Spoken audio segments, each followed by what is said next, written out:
Our trip we call East Meets West. And so we go to two locations, Bangkok, Thailand, and Sydney, Australia. So I lead the first and better half of the trip, which is to Bangkok.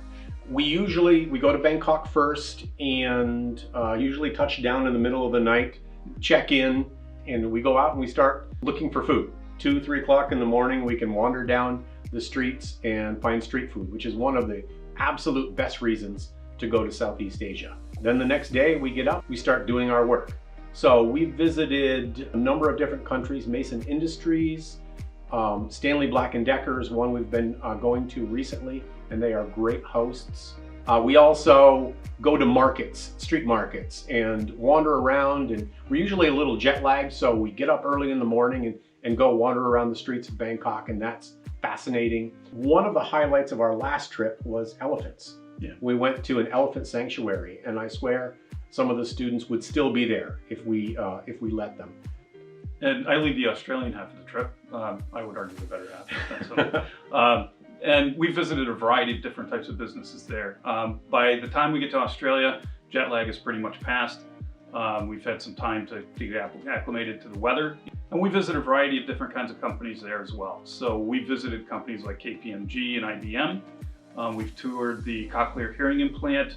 And we meet at these visits, we meet a variety of different people. In some cases, we'll meet site engineers that may, for example, with cochlear, walk us through the production facility. In other settings, KPMG, for example, will meet some account managers and they'll go through the business processes that they do. Other times we've been with business leaders at IBM where they talk about some of the actual cultural differences between, what it's like to work at IBM in the US and what it's like to work at IBM in Australia, or what the training program would be like, or a variety of other different topics. So we do those types of things in Sydney. We also do some cultural and touristy kinds of things. The students always hit the beaches. There are 20 beaches in Sydney. We've had students that have gone and done surfing lessons. Deep sea fishing. Deep sea fishing we've had students do. We visit the Sydney Opera House, of course, and get to see a lot of the city. It's a beautiful, beautiful city. A lot of what we learn in class is theoretical.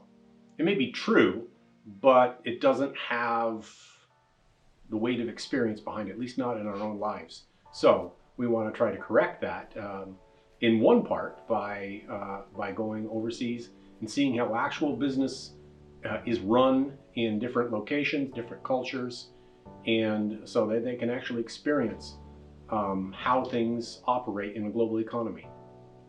Yeah, and I would add to that also, particularly in my area, organizational studies. I teach organizational behavior, and you can talk all day about culture and talk about how it really impacts behavior at work and impacts interaction between people and how different cultures can be.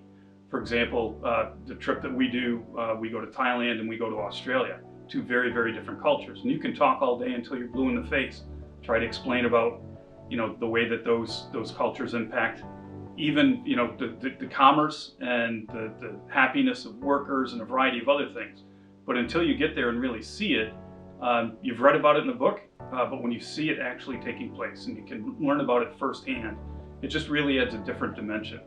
One of the unique things about Clarkson's MBA program is it typically is a one-year program, and with a younger, less experienced student body usually than some other MBA programs. And so this is really important. They don't have a lot of practical business experience before they come into the program, so this gives them a leg up.